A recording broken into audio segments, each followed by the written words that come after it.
L'enfant, écrit par Jules Vallès, lu par Équilivre, livre audio.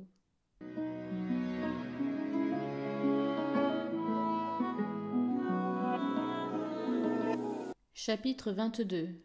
La pension Le Gnagna. Suite. On m'appelle un jour chez Le Gnagna. Il me délivre un paquet que ma mère m'envoie. Il a l'air furieux. « Vous emporterez cela aussi, me dit-il. » Il me glisse en même temps un pot et me reconduit vers la porte. Je n'y comprends rien. Je déplie le paquet. J'y trouve une lettre. « Mon cher fils, je t'envoie un pantalon neuf pour ta fête. C'est ton père qui l'a taillé sur un de ses vieux. C'est moi qui l'ai cousu. Nous avons voulu te donner cette preuve de notre amour. Nous y ajoutons un habit bleu à boutons d'or.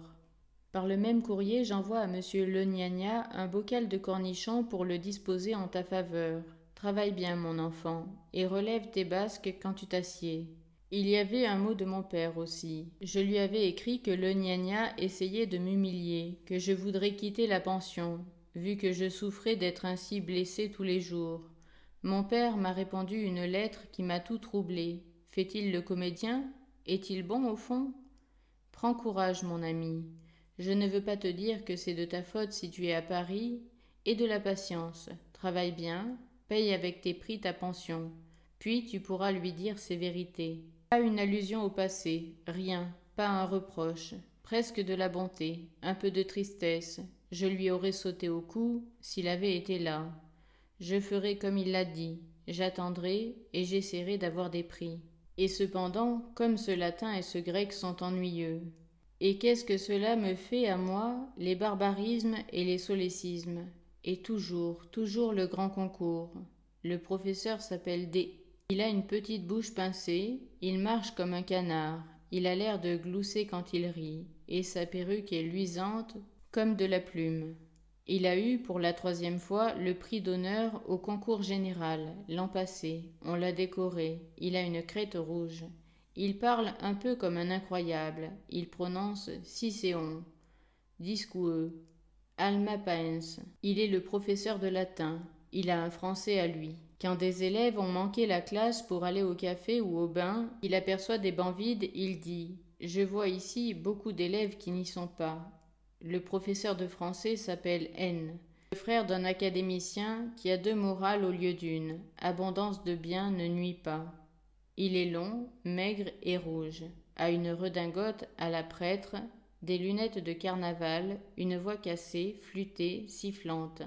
De cette voix-là, il lit des tirades d'Iphigénie ou d'Esther, et quand c'est fini, il joint les mains, regarde le plafond plein d'araignées et crie « à genoux devant le divin Racine ». Il y a un nouveau qui, une fois, s'est mis à genoux pour de bon. Et d'un geste de dédain, chassant le bouquin qu'il a devant lui, le professeur continue. Il ne reste plus qu'à fermer les autres livres. Je ne demande pas mieux.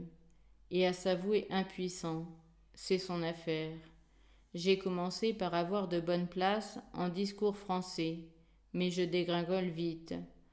De second, je tombe à 10e, à 15e. Ayant à parler de paysans qui pour fêter leur roi trinquent ensemble, j'avais dit une fois, et tous réunis, ils burent un bon verre de vin, un bon. Ce garçon-là n'a rien de fleuri, rien. Je ne serais pas étonné qu'il fût méchant, un bon. Quand notre langue est si fertile en tours heureux pour exprimer l'opération accomplie par ceux qui portent à leurs lèvres le jus de Bacchus, le nectar des dieux. Et que ne se souvenait-il de l'image à la fois modeste et hardie de Boileau, boire un verre de vin qui rit dans la fougère? C'est que je n'ai jamais compris ce vers-là, moi. Boire un verre qui se tient les côtes dans l'herbe sous la coudrette. Je suis sec, plus sec encore qu'il ne croit, car il y a un tas de choses que je ne comprends pas davantage. Bien peu là-dedans, fait le professeur en mettant un doigt sur son cœur. Il s'arrête un moment. Mais rien là-dedans, bien sûr, ajoute-t-il en se frappant le front et secouant la tête d'un air de compassion profonde. Il a une fois réussi parce qu'il avait lu Pierrot. Mais allez, c'est un garçon qui aimera toujours mieux écrire fusil qu'arme qui vomit la mort. C'est que ça me vient comme cela à moi. Nous parlons comme cela à la maison. On parle comme cela dans celle où j'allais. nous fréquentions du monde si pauvre. Je me rejette sur le vers latin, et le vers latin me réussit. Il était temps. Je sentais le moment où ce misérable le gnagna, dans son dépit de me voir sans succès, me porterait trop de coups sourds. Je lui aurais un beau matin cassé les reins. J'avais même songé une fois à filer pour tout de bon, non pas pour aller flâner aux Champs-Élysées ou devant les saltimbanques, comme je faisais quand je manquais la classe, mais pour lâcher la pension du cou et me plonger, comme un évadé du bagne, dans les profondeurs de Paris. Qu'aurais-je fait? Je l'ignore. Mais je me suis demandé souvent s'il n'aurait pas autant valu que je m'échappasse ce jour-là, et qu'il fût décidé tout de suite que ma vie serait une série de combats. Peut-être bien. La solution était presque prise. C'est Anatolie, le pacifique, qui la changea, parce qu'il crut bon d'avertir le gnagna.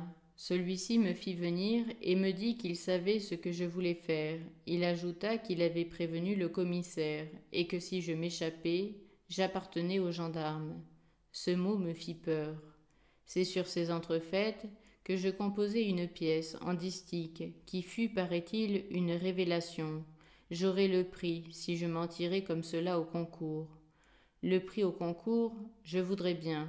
Ce serait pour payer ma dette, et en sortant de la Sorbonne, en pleine cour, je prendrai les oreilles de le gnagna, et je ferai un nœud avec. Le jour du concours arrive. Nous nous levons de grand matin. On nous a donné un filet qui est un des trophées de la maison, et on y met du vin, du poulet froid. Le gnagna me tend la main. Je ne puis pas lui refuser la mienne, mais je l'attends mal, et ce geste de fausse amitié est pire que l'hostilité et le silence. Distinguez-vous. Il rit d'un rire lâche. Nous partons, Anatolie et moi. Il fait un petit froid piquant. Nous arrivons presque en retard. Je n'avais jamais vu Paris par le soleil frais du matin, vide et calme, et je me suis arrêté 5 minutes sur le pont, à regarder le ciel blanc, à écouter couler l'eau. Elle battait l'arche du pont. Il y avait sur le bord de la Seine un homme en chapeau qui lavait son mouchoir. Il était à genoux comme une blanchisseuse. Il se releva, tordit le bout du linge et l'étala une seconde au vent. Je le suivais des yeux. Puis il le plia avec soin et le mit à sécher sous sa redingote, qu'il entr'ouvrit et reboutonna d'un geste de voleur. Il ramassa quelque chose que j'avais remarqué par terre. C'était un livre, comme un dictionnaire. Anatolie me tira par les basques.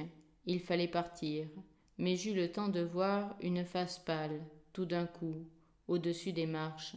Je l'ai encore devant les yeux, et toute la journée, elle fut entre moi et le papier blanc.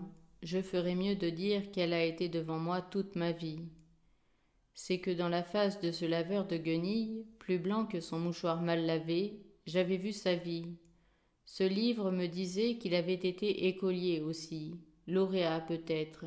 Je m'étais rappelé tout d'un coup toute l'existence de mon père, les proviseurs bêtes, les élèves cruels, l'inspecteur lâche, et le professeur toujours humilié, malheureux, menacé de disgrâce. Je parierais que ce pauvre que je viens de voir sous le pont est bachelier, dis-je à Anatolie.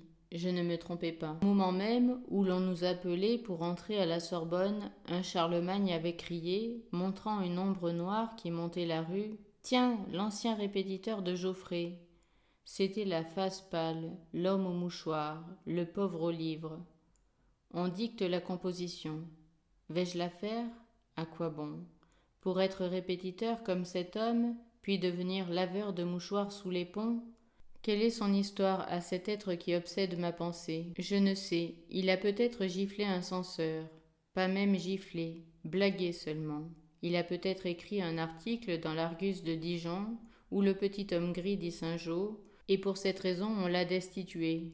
Pas ce métier-là, non, non. Il faut cependant que je me conduise honnêtement, il faut que je fasse ce que je puis. Je ne trouve rien, j'ai du dégoût, comme une fois où j'avais tout petit mangé trop de mélasse. Voilà enfin 40 alexandrins de tournée, c'est ma copie. Tu as fini, me dit mon voisin. Oui, moi aussi. Veux-tu que nous fassions cuire des petites saucisses? Il tire un petit fourneau à esprit de vin et le cache entre les dictionnaires. Puis il sort un bout de poêle. Ça va crier, prends garde. Le professeur qui surveillait était Deschanel. C'était un garçon d'esprit. Il entendait cuire les saucisses. On avait le droit de manger cru dans la longue séance. Il pensa qu'on pouvait manger cuit. Tant pis pour celui qui tenait la casserole, au lieu du dictionnaire dans la bataille. Le café maintenant. J'aime bien mon café. Et toi? Celui de Charlemagne fit le café. Il manquait la goutte. On vendit des morceaux de composition, des tranches de copie à des bouche-trous de Stanislas et de Rollin, qui avaient des faux cols droits, des rondins de drap fin et de l'argent dans leurs goussets. Nous eûmes une bonne rincette et une petite consolation. Pour finir, je me chargeai spécialement du brûlot.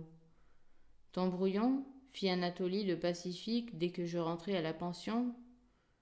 Le gnagna arriva, et ils l'épluchèrent ensemble. Je sais que ma composition est ratée, et maintenant que le souvenir de la face pâle est moins vif, et que les fumées de notre banquet sont évanouies, je me sens chagrin. J'éprouve comme des remords. Le gnagna ne me dit pas un mot. Il me jette un regard de haine. Le résultat est connu. Je n'ai rien. Mais Anatolie n'a rien non plus. La classe n'a rien. Le collège n'a pas grand-chose. C'est un désastre pour le lycée. Les bûcheurs et les malins n'ont pas fait mieux que moi. Ma conscience est plus calme. La distribution des prix arrive. J'y assiste, obscur et inglorieux. Fractis, ocumbam, inglorious armis. Et chacun s'en va. Moi je reste. J'attends une lettre de mon père et des instructions. Rien ne vient. On me laisse ici à la merci de le gnagna qui me hait. Nous sommes 4 dans la pension. Un qui n'a pas de parents et dont le tuteur envoie la pension.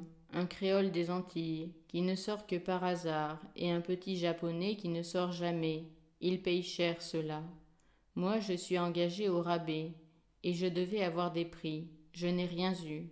Et je mange beaucoup. J'ai écrit, si mes parents ne viennent pas demain, si je n'ai pas de réponse, je quitte la maison et je pars. Le gnagna me laissera filer, par économie, sans aller chez le commissaire cette fois. Oh, ces lettres attendues, ce facteur guettait, mes supplications dont mon père et ma mère se rient. J'ai presque pleuré dans mes phrases, en demandant qu'on vînt me chercher, parce que le gnagna me larde de reproches éternels. C'était bien assez de me nourrir pendant l'année, il faut qu'il me nourrisse encore pendant les vacances. Un jour, une scène éclate, mon père est en jeu. Le gnagna arrive échevelé. Quoi, me dit-il en écumant, je viens d'apprendre que monsieur votre père gagne de l'argent, s'est fait 8 000 cette année, je viens d'apprendre que j'ai été sa dupe, que je vous ai fait payer comme à un gueux, quand vous pouviez payer comme un riche. C'est de la malhonnêteté cela, monsieur, entendez-vous? Il frappe du pied, marche vers moi. Oh non, halte là, garde-sous le gnagna. Il devine et s'échappe en déchargeant sa colère contre la porte, avec laquelle il soufflette le mur. Une fois parti, le bruit de ses injures tombé, je réfléchis à ce qu'il vient de dire, et je lui donne raison. Ô mon père, vous pouviez m'éviter ces humiliations. Est-ce bien vrai que vous n'êtes pas un pauvre? C'est vrai. Celui qui a averti le gnagna est son beau-frère, lui-même arrivé de Nantes la veille. Après la scène, le gnagna est venu à moi dans la cour. Je n'aurais rien dit, fait-il, si votre père vous avait retiré à la fin des classes, mais voilà 8 jours qu'on vous laisse ici sans nouvelles. Cela a l'air d'une moquerie, vous comprenez?